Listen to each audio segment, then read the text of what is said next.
The UFC just announced the main card for the absolutely stacked fight night that we're getting this summer for Abu Dhabi, okay? And it's a beautiful disgrace, okay? It's beautiful because, man, this is an S-tier fight night. I absolutely can't complain about most of this. There's fantastic matchups. I think it's going to be exciting. Can't complain. But, man, it's a disgrace because not only of Evloev and Pico, but the fact that this is genuinely better than 317, 318, and 319, all of those stacked pay-per-views that we're getting this summer. This is better. More quality matchups, actual kind of name value here, and shit that makes sense. Not even just the pay-per-views for this summer. You got 312, 313, 315. Like, this is better than most of the pay-per-views that we've gotten this year and probably will get this year. It's just nasty the fact that you actually have to rely on the location of Saudi Arabia and Abu Dhabi to actually get a legit fight card. Like, I don't know what kind of oil money they're paying Uncle Dana. He's not even goddamn running the company at this point, but the fact that you have to rely on that to really get good cards, like, why can't we just get good cards regardless of the location, man? It always send location, hey. I just wish that it didn't always have to be specifically here, but you know what, I can't complain, man. This is a fantastic card, and today we're going to be doing an early preview and breakdown, giving you guys my thoughts on the card as a whole here for the fights that just got announced, man. So I'm just going to start off with the co-main event of Evloev and Pico because we've known about the main event for a while. Jan versus McGhee got announced a little while ago, but Evloev and Pico, man, this shit is absolute bullshit, and you know it. And I was going to go on here and do a 15-minute rant alone about this just confirms that we're going to get Yair next for the title shot. But thankfully, and motherfucking hopefully that's not the case, because Dana has come out and said that if Evloev wins this fight, which he probably fucking will, that he's going to be the next guy in line for Volkanovski. And I've also seen talks from Volk's camp and his coaches to where they're not interested in the Rodriguez matchup and that they don't want to be fighting in September. They're aiming for a November and December return, and that makes total sense because if Evloev does and hopefully does beat Pico, then that's a good timeline for him versus Volk to go down in November and December,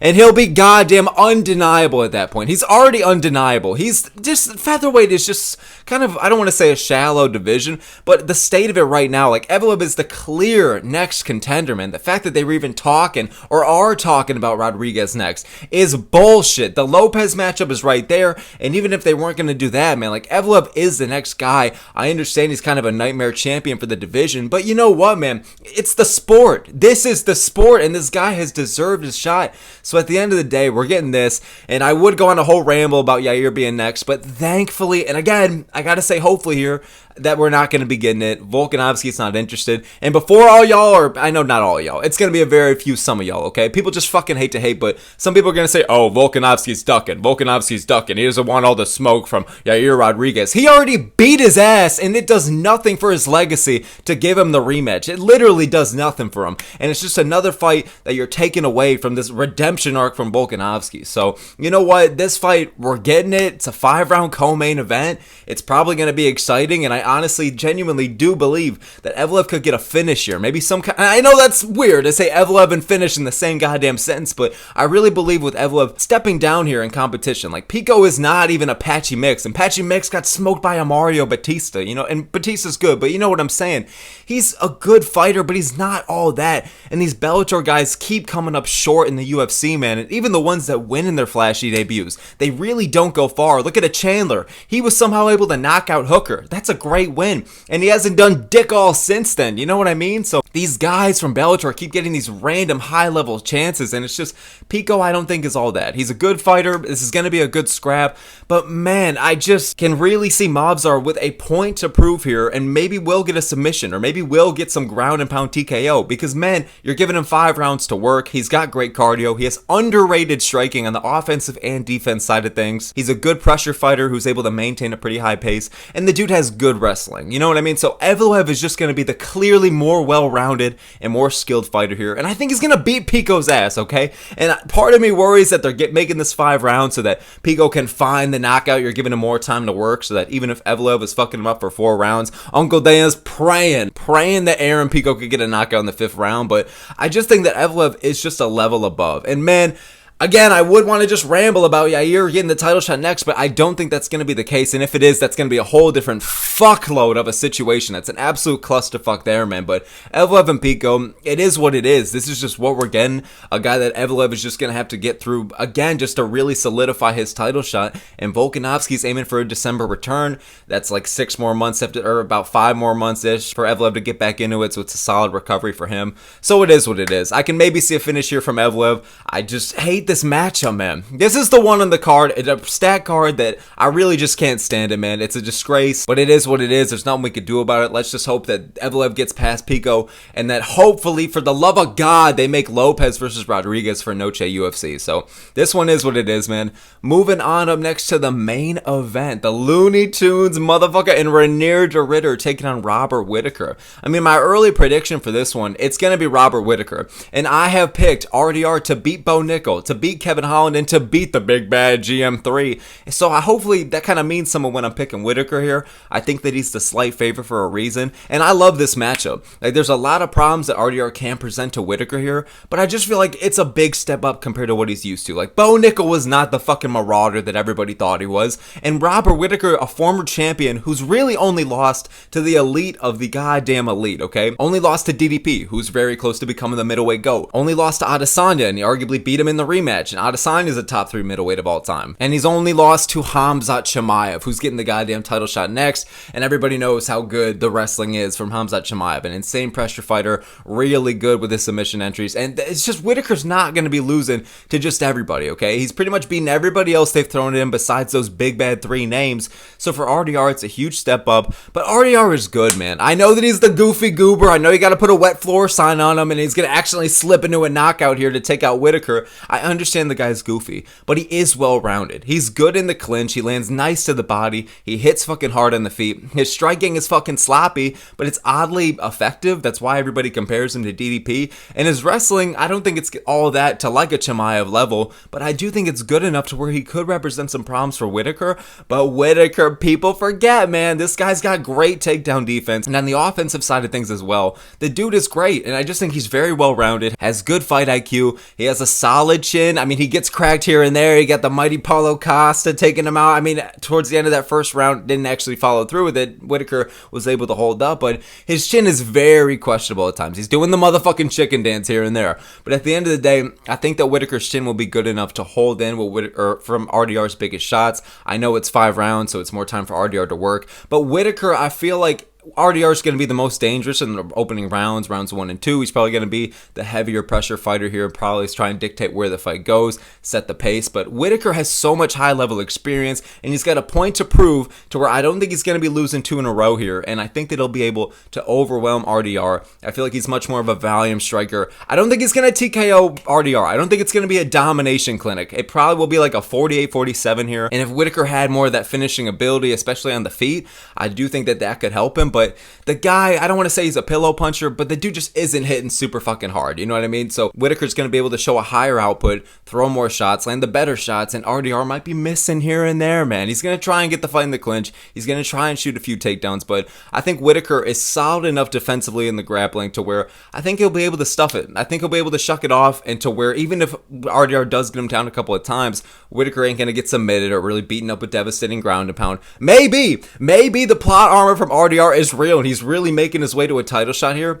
And I do think RDR is a good fighter. I think that he'll beat most of the guys in the division, but Whittaker I just think is a step above and presents a lot of problems for RDR here. They both have a lot of great experience. I mean, RDR is almost undefeated and Whittaker's only lost at the elite. I absolutely love this matchup. They're both well-rounded in different ways because Whittaker is more of the clean fighter and RDR is what it is. It is what it is, brother. So I love this fight. It's a great main event. You could totally put it on a pay-per-view, but honestly, I'm kind of glad that it's getting its own spotlight as a main event slot for a stacked fight night like this. So moving on up next to Petr Yan versus Marcus McGhee. Dude, I hated this fight when it was first announced. I really did, man. But honestly, it's been growing on me a bit because you realize that Petr Yan, the rematch with him and Merab just isn't that interesting. Even if you want to argue that Jan's earned his way back to a title shot and he's got a nice 2-fight win streak going right now, I don't know, with Sandhagen right there, and Merab really needs a fresh matchup, because I don't want to just see the Umar rematch, the Sean O'Malley rematch. Merab actually got a fucking sub there,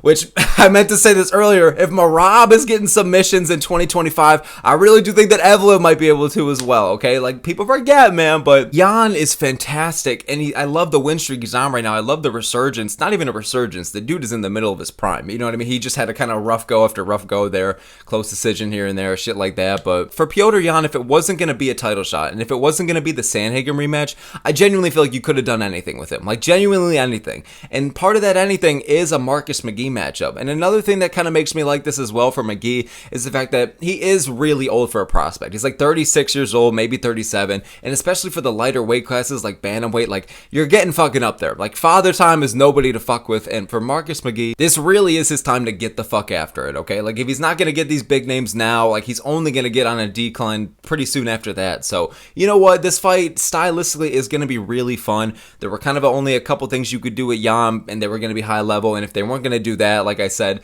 I mean, you could do anything with them. And this is a banger of a fight. Like, it's going to be really fun. I do wish it was 5 rounds, but you already got 2 other 5-rounders. Why not do a 5-round feature fight? I don't fucking know. I absolutely think this fight makes sense for it, and it's a great scrap, but it is what it is. It's a 3-rounder. Jan's usually pretty slow in the first round, so that might work against him here. But he did start strong against Figueiredo, and there's been times like that where he does kind of set a pretty heavy pace from the start. He doesn't have to really grow into the fight, and I think that this is Jan's first 3-rounder in a long fucking time.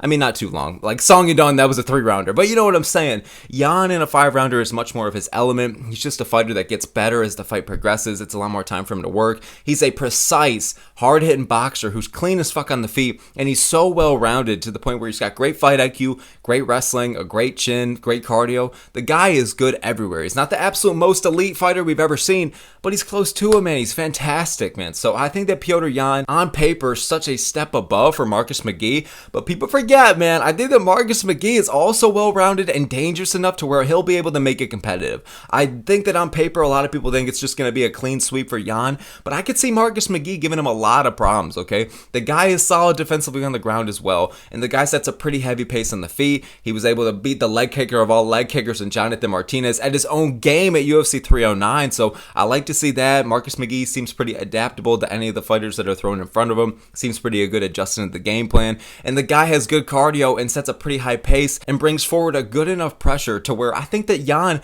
could be a bit uncomfortable there at times, but I would lean towards Jan to win this one. I mean, he's going to be my early prediction here, and I did hate this fight at first, but it really has been growing on me a lot. Like, I'm going to accept it for what it is. For Marcus McGhee, it's the opportunity of a lifetime, and if he isn't going to go now, it's not going to be anytime soon. Like, you know what I mean? He's kind of going to be on the decline in a couple of years, so this is the time to book him, so I understand it. And for Jan, this is his chance to get another name and really kind of cement himself as earning a title shot, because with a guy like Merab who dominated him, that was one of Merab's best fucking wins, a 50-45. I mean, Jan's really got to kind of go that extra way, because Merab is evolving more and more. Now he's improving in the striking. Now he's getting some finishing ability and urgency down there. So for Jan, man, he kind of has to go through a couple more hurdles than somebody else like a Sandhagen, because Sandhagen's a fresh matchup for Merab, and Jan got fucked up by him. You know what I mean? So this fight, hated it at first, but it's growing on me. I think it's going to be a banger. Primarily, it's probably going to play out on the feet, but honestly, I could see both these guys kind of mixing it up on the ground. So moving on up next to the bantamweight debut of Bryce Mitchell, taking on Saeed Nurmagomedov. I actually love this fight. Like, I think this is a perfect first entry to bantamweight for Bryce Mitchell. It does kind of concern me, like, if he's going to be able to make the weight, but honestly, I always kind of thought that Bryce Mitchell was on the smaller side of things for featherweight, so honestly, I think that the mold at bantamweight can fit him well. I just think these guys up at featherweight, they might be just a bit too big for him, a bit too bulky, a bit too long and rangy and lengthy, so Bryce Mitchell, I honestly, if he's able to make the weight cut and he's not absolutely bone dry like a TJ Dillashaw going down a flyweight kind of cut, I actually think that the mold will be pretty good for him, and I think that his wrestling and underrated striking is kind of going to be able to do solid at bantamweight. I don't think the guy's going to be a top 5 or anything down there, but I think that it could be in his favor, and I think that Saeed Nurmagomedov is a good fighter. He's solidly well-rounded, solid on the feet, solid wrestling, but there's nothing in his skill set that's too crazy. The guy wins 2 or 3 fights, and then he loses when he gets a little step up, and then he goes back on a little run, and then he loses. You know what I mean? He's not actually related to Makhachev or Khabib and all those guys, like he's kind of just has the last name, but it's like an NPC last name over there. Everybody and their fucking mothers has it. So I feel like Saeed just isn't that level of competition to where he's going to go out there and just easily smoke Bryce Mitchell. Bryce Mitchell has a bit more of that high level experience. Saeed used to be ranked, yes, but also Bryce Mitchell did as well for featherweight. So both these guys are kind of just unranked now, kind of floating about, and they kind of want to get back in the win column here. Both of them are coming off of losses. Saeed Nurmagomedov got beat the fuck up by Vinicius Oliveira, who I rate pretty highly. I think he's going to be dangerous as fuck for Kyler Phillips. And then Bryce Mitchell, man, he actually was making it pretty competitive against Silva, but also not at the same time because Silva fucked him up and then submitted him of all things. So it's a pretty rough look when you have a guy who everybody going into that Silva versus Mitchell fight was saying that, oh, if Gene Silva's going to win, like he's going to get dominated on the ground, but because he got fucked up by Charles Jourdain in the wrestling, but at least he'll be able to maybe knock him out. Bryce Mitchell has the huge grappling advantage. And for Silva to just stuff most of his takedowns and just whip him around and then submit him in the second round, dude, having a better performance against him than Ilia Topuria did. Like, it says a lot about how good Silva is. And for Bryce Mitchell, man, he's got to make a motherfucking statement here. So I think that's partially why he's moving down to bantamweight. And again, the mole might be good for him. And Saeed Nurmagomedov, again, he's a solid fighter. He's pretty okay in all regards, but I just don't think there's anything in his skill set that's really exceptional to where it's like, oh, Bryce Mitchell's gonna get fucked up. I feel like these guys are probably around the same skill level. Very curious to see how Bryce Mitchell's gonna look and perform at bantamweight, but I really do like this fight, man. I'm very interested to see the scrambles that we're gonna go down and the grappling exchanges in general. I want to see Bryce on the offensive end here, getting the fuck after it, and the dude has underrated striking to where maybe he could piece up Nurmagomedov. I don't really know how, I mean, he's not the most powerful guy, but I wonder how that power, I use that in quotes here, is going to translate down to bantamweight. Like, is the guy really going to be able to rock motherfuckers harder than he was at featherweight? That could be a thing, but Mitchell is kind of a pillow puncher here. Really isn't anything too dominant on the feet or too crazy, anything too slick or powerful. So maybe a bantamweight that can change a little bit, but the guy's grappling is really good and not the most elite, all right? If you're getting tossed around by Silva, that's a red flag. I do really like this matchup, and I think there's a lot of interesting aspects to it. Really excited to see the scrambles and high-paced grappling that's going to be on display here. My early pick, I'd probably lean towards Bryce Mitchell, but we're going to have to see how it goes when we get to it, man. So moving on up next to Shara Bullet, all right? This one-piece looking motherfucker taking on Marc-Andre Barriault, man.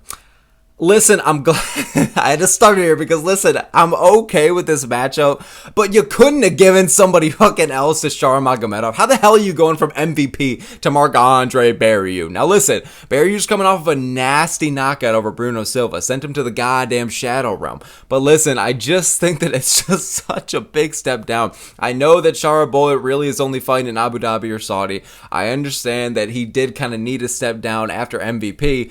But man, Marc-Andre Barriault just fought at 315. Like, this fight, I saw Big Marcel was posting that it was booked literally only a couple of weeks, if not less time than that, right after the knockout from Barriault. So it just seemed like the UFC was very quick to give this guy to Shara, and I think that that quick turnaround is going to hurt him. I mean, he didn't actually have too much in-cage fight time. He knocked out Silva within a couple of minutes at 315. But in general, man, like, I like this fight because I think it's going to be good striking on just, well, relatively here, okay? Both these guys are not the craziest in the world here, but I think it's going to be good striking on display. You could argue that Barriault actually has the power advantage here because Shara, he does hit hard. He's a fantastic striker, okay? He's levels kind of above Barriault on the feet. He's very slick. He's a great volume striker. He has high output, great technique, gets a finish here and there. But I do think that he does kind of rely on the volume to kind of take guys out of there, okay? Because he's not just a one-punch knockout artist. I mean, the double spinning back fist against Armin Petrosian, that was fucking beautiful. Little chef's kiss right there. But I just don't think the guy has flatline power, and Barriault, you could argue, kind of does. I mean, here's the thing, though. He also does kind of need a bit of volume, but I don't know, man. I just think that Shara, this is going to be a massive favorite for him. He's going to be like a minus 600 or some bullshit here, and I don't blame the odds makers for that. I'm okay with this matchup. There's parts of it I like, but it's like, come the fuck on, man. Like, I see what you're fucking doing, UFC. You're trying to get Shara Magomedov back in the win column here. Barriault just fucking fought, and it's a huge step down in competition for Shara. And Shara is so good on the feet, okay? The takedown defense, it's weak. His grappling in general, it's weak, okay? The cardio is solid, but it's not anything too crazy. And I just think that Shara Magomedov, it's just one of those matchups where he's going to be like a huge favorite and Barriault's going to be a huge underdog. And I'm not usually a fan of those kinds of matchups, okay? I feel like the closer the odds are most of the time, it's a more intriguing fight. You know what I'm saying? So I'll take it. It's going to be fun. It's probably going to end in a knockout, but there's so many different things you could have done with either guy. So it's one of those it is what it is kind of matchups, man.